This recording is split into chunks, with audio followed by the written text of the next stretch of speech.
My first guest tonight is a terrific actor. He is in the best show on television right now. The best show on television. It's have you got Netflix? Yeah, hell yeah. All right, it's called Peaky Blinders. Yeah, that's right. It's about a criminal gang in Britain at the end of the First World War. Right. It's like I watched it. I was like, what the? Tutti frutti. Yeah. This is like a. That's how they speak in Peaky Blinders. What the hell, man? I thought I'd try and sneak it in. Yeah, it didn't work. Anyway, Peaky Blinders seasons 1 and 2 are on Netflix. Take a look at this. That is a great show. Yeah. Cillian Murphy, everybody. Cillian Murphy.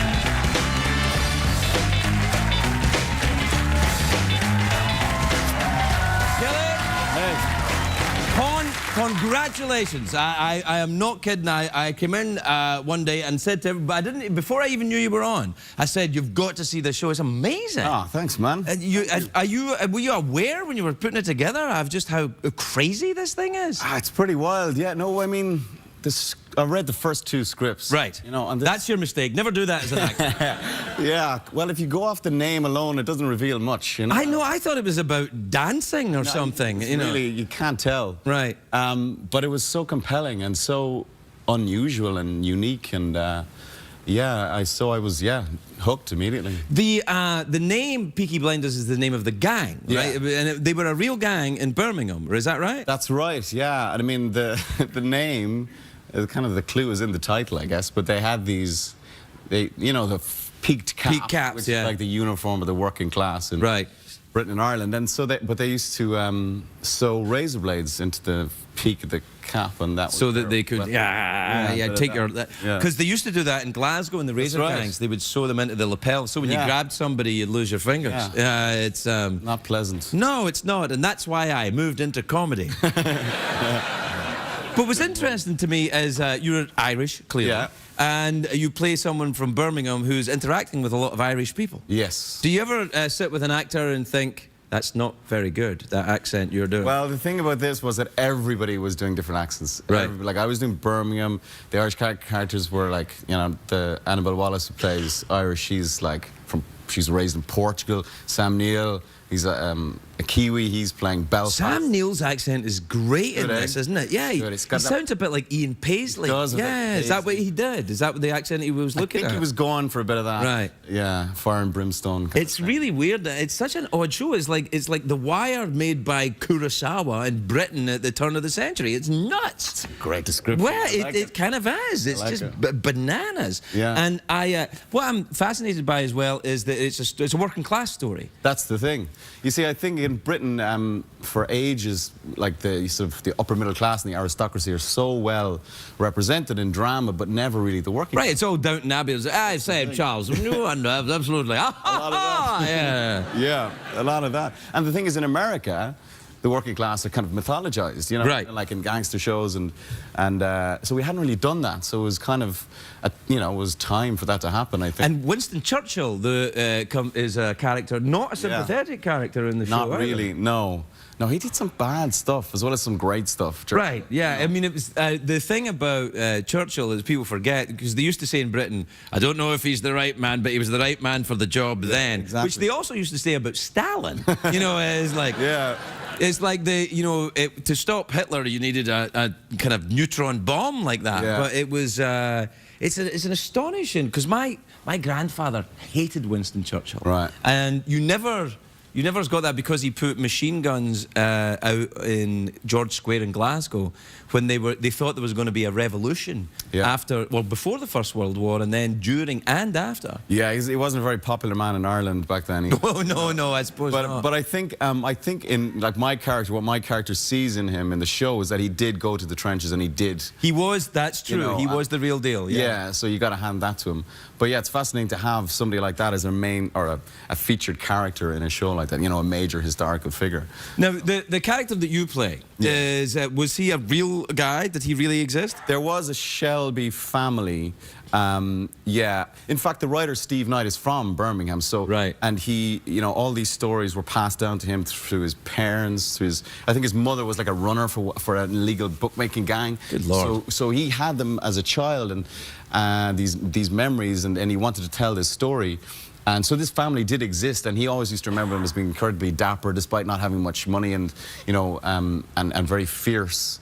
And then he just, I suppose, expanded that and created and goes into his own roman à clef. Yes. You like. What about the horse riding? You do some. Is that you riding that horse? That is. It's not, is it? No. No. It is. It's a real horse. You see that? Yeah. Yeah. They do it right. Yeah. He's a real horse, and he was. Yeah, I had to do bareback.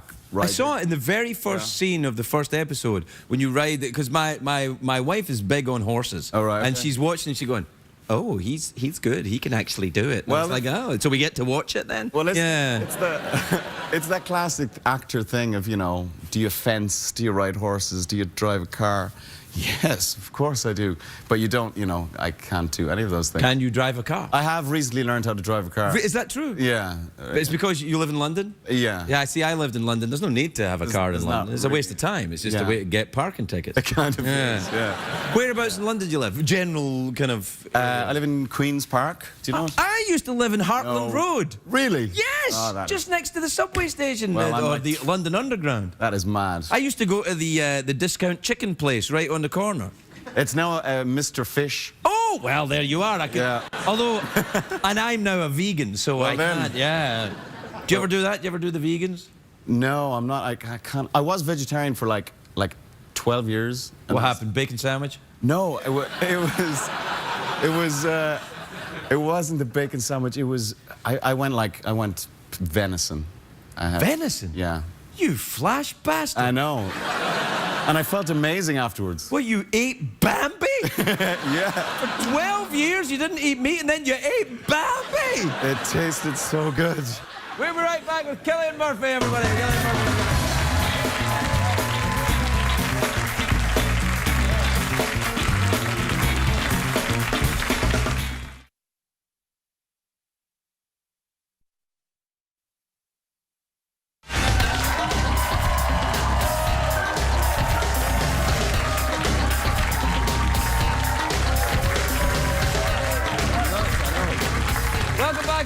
I'm here with Cillian Murphy, and we were talking about the Peaky Blinders, which is the best show on television, with the exception of all the great shows on CBS.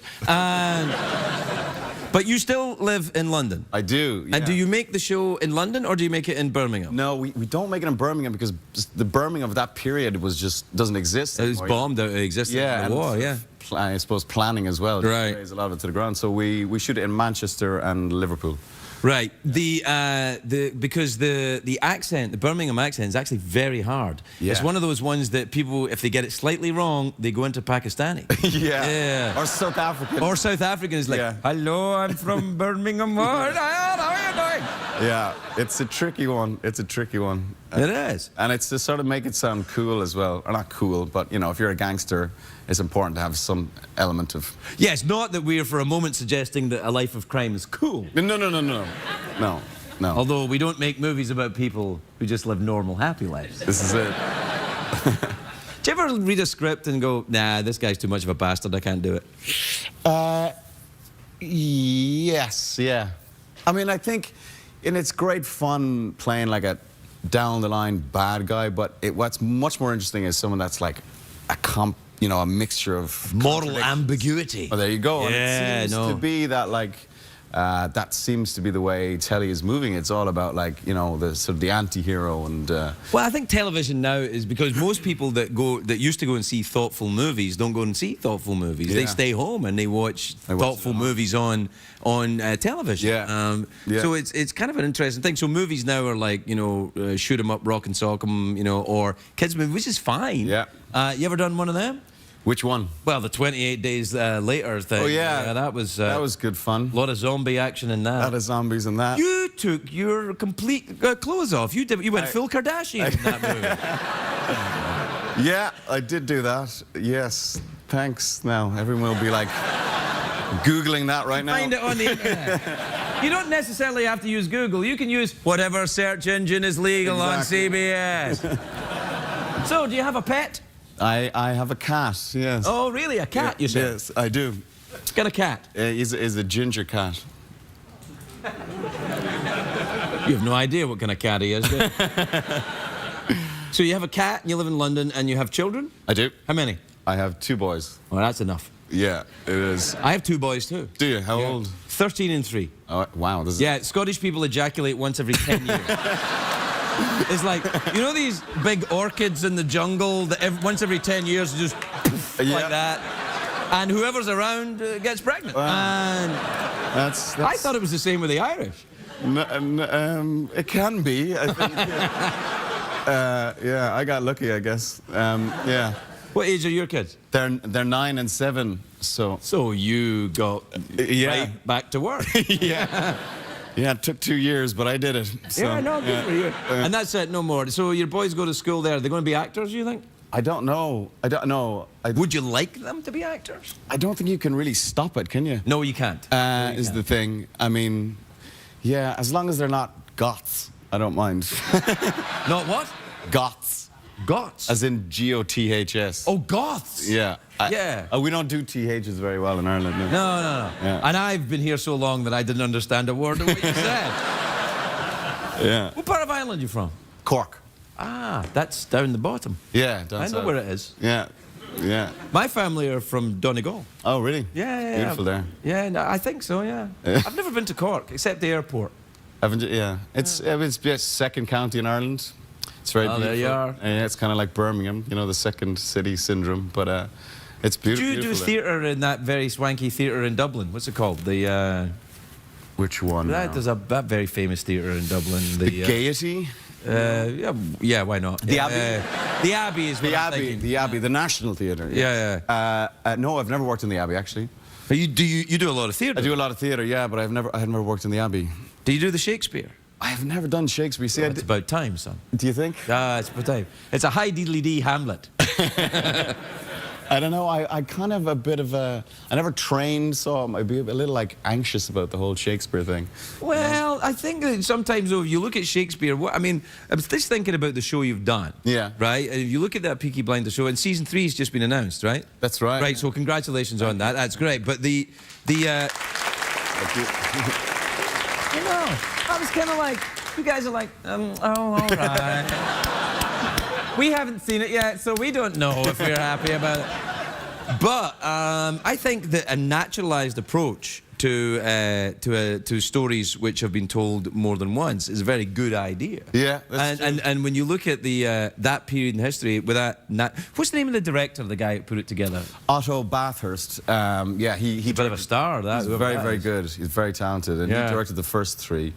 And then Tom Harper directed the second 3. And then That's Colin just McCarthy. the same 2 guys over and over again? No, Colin McCarthy did the second season, second block. All right, I haven't seen the second season yet. Yeah, it's good. It gets darker. It gets kind of wild. Gets darker? Yeah, man. Yeah, it gets kind of, yeah, if that's... Wow, that's kind of like the Coen brothers get a little weird later on. Yeah, I know. I shall look forward to it. I really am taken with it. I think it's the most exciting piece of television I've seen in years. Oh, you're very good. And you are spectacular in it. Thank you. Anybody who knows anything about this show knows I don't do the cracking with actors, but you are really good. Well, I appreciate it. It was awesome. Cillian Murphy, everybody. We'll be right back.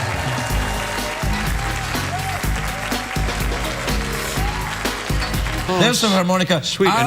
You can drum. I'll drum. Well, ooh, I like drumming. Here, do you like that? We both have drums. Given the thing. Do you like? Can you do this? You know, Mike Longo taught Benny Wallace this thing from Dizzy Gillespie. Here it is. Wait. Listen to it. It's. Well, what are you doing? Wait a minute. I'm D. It goes like this. Now listen. Now watch it.